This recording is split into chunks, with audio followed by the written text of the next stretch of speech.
7 दिन का अल्टीमेटम दिया इन लोगों को। सर गल ये है कि नोटिस ਜਿਹੜਾ ਨੋਟਿਸ ਸਾਨੂੰ ਆਇਆ ਨਾ ਦੁਕਾਨਾਂ ਤੋੜਨੇ ਵਾਲਾ ਪਹਿਲੇ ਸਾਨੂੰ ਜ਼ਹਿਰ ਦੇ ਦਿਓ ਅੱਗੇ ਇਧਰ ਵੀ ਆਇਆ ਸਭ ਨੂੰ ਸਰ ਸਾਰੇ ਹੋਰ ਕੋ ਦਿਨ ਸਰ ਕੱਲ ਇਧਰ ਦਾ ਕਰਾਇਆ ਉਹ ਟਾਈਮ ਨਹੀਂ ਸੰਡੇ ਆ ਉਹ ਆਖੇ ਦੂਏ ਦਿਨ ਡਿਸਪੈਚ ਕਰ उसको ना पहले तो जहर दिता जाए कर देना सर क्या कहना थोड़े नोटिस तैयार होए ये तो कारपोरेटर साहब ने कल दे आइए देना इधर मैं अपने अध्यक्ष जी के ध्यान च कल दी गल लियांदी रही है ये जे ਤੁਹਾਨੂੰ ਅੱਜ ਨੋਟਿਸ ਸਰਵ ਨਹੀਂ ਹੋਏ ਨੋਟਿਸ हमारा रविंदर राणा लगातार ये तोड़ा ये तुसे आए हां जी ये बंसी केड़ी दुकान है जनाब दी ये मिठाई वाली अच्छा ये जोगिंदर कुमार और ये छोटा भरा है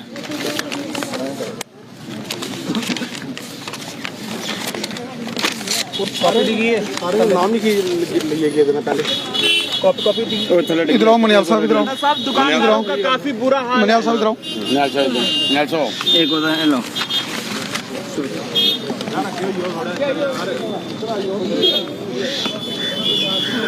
देखिए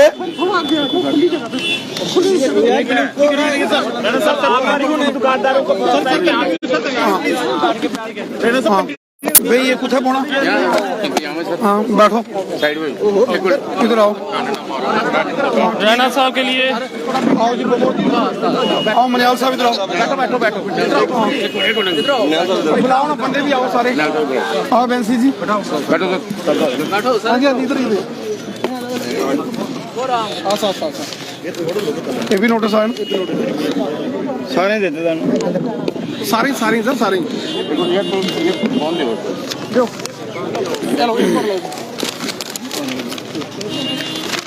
जी कौन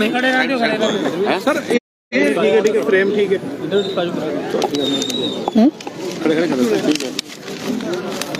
कोई कुछ को देखे गए कुछ को बोल के गई हम बाद में देंगे जी टोटल किन्ने नोटिस आए होने मैसेज जी सर अजे तो 7-8 सारे ही बंडे कर देना बंडा दे सारे ही हो पिछली जेरी मार्केट है उन्हें सारे ही आए 100 उधर नोटिस आए यार और 200 दुकान इस लाइन च मैंने क्वेश्चन लोग रखाया और ये नहीं है कोई 5 मरले दी है या 10 1 मरले दी भी है नहीं है 10 बाय 10 बाय 12 15 दी दुकानां सारियां ते सर अगर नी दुकानां तोड़नियां तो पहले सानू जहर दे दियो साडे बच्चे जहर दे दो तो फिर तोड़ दे जो मर्जी तोड़ो आए तो बोर्ड कुछ और समझिए पाए है कोई चिंता वाली गल नहीं है क्यों चिंता करते हैं क्या बात करते हो सर ये रामराज है कोई नहीं क्या परवाह नहीं करनी नहीं परवाह क्यों नहीं करनी सर देखो मुलाजिम का ना सुबह ये जो नई बस्ती के अंदर एक मामला सामने आया है कि यहाँ जो पिछले 50-60 सालों से यहाँ कुछ दुकानदार हैं उनको ये जो नोटिस सर्व किया गया है हमारी जानकारी में ये सारा मामला आया है और जैसे ही इस मामले की हमें जानकारी मिली यहां के जो हमारे ऑनरेबल कारपोरेटर हैं पवन सिंह जी और यहां हमारे सीनियर लीडर विनय गुप्ता जी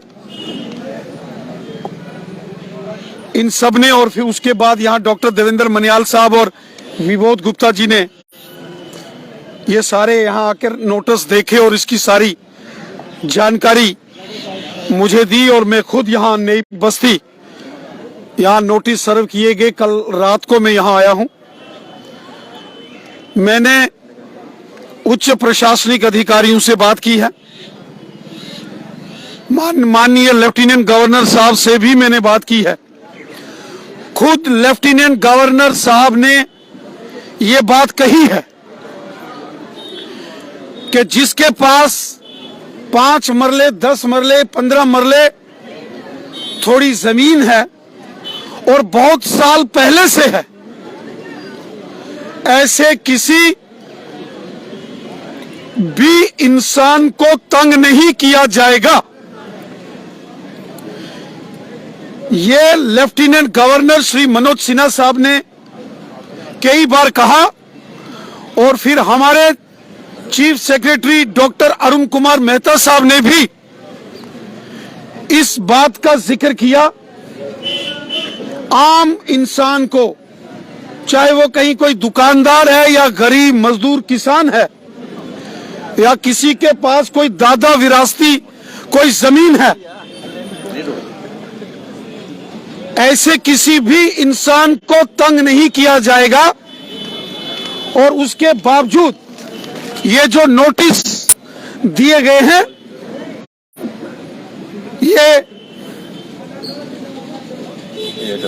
ये एक प्रकार की हैरासमेंट कुछ विभाग के अधिकारियों ने की है। क्या कार्रवाई होगी उनके खिलाफ? और मैं ये सारे नोटिस लेकर माननीय लेफ्टिनेंट गवर्नर साहब के पास अभी जाने वाला हूं। मैं आपको यकीन देता हूं, आप निश्चिंत होकर रहिए। जो गवर्नर साहब ने खुद कहा है, खुद लेफ्टिनेंट गवर्नर साहब ने इस बात को पब्लिकली अनाउंस किया है और हमारे चीफ सेक्रेटरी साहब ने भी बोला है, आम जनमानस को कोई तंग नहीं किया जाएगा। अगर कोई बड़े लैंड माफिया हैं, 50 कनाल, 100 कनाल, 200 कनाल, जिन्होंने गैर कानूनी तरीके से अपनी पोजीशंस का मिसयूज करते हुए सरकारी जमीनों या घास चराई पर कब्जा किया, उनके खिलाफ कार्रवाई होनी चाहिए। जो बड़े लैंड माफिया हैं, जिन्होंने हजारों कनाल जमीनें कब्जा करके पटवारी, गर्दावर और तहसीलदारों के साथ मिली भगत करके गलत कागज तैयार करके बेच डाली जमीनें, उनके खिलाफ कार्रवाई हो। किसी को कोई ऑब्जेक्शन प्रॉब्लम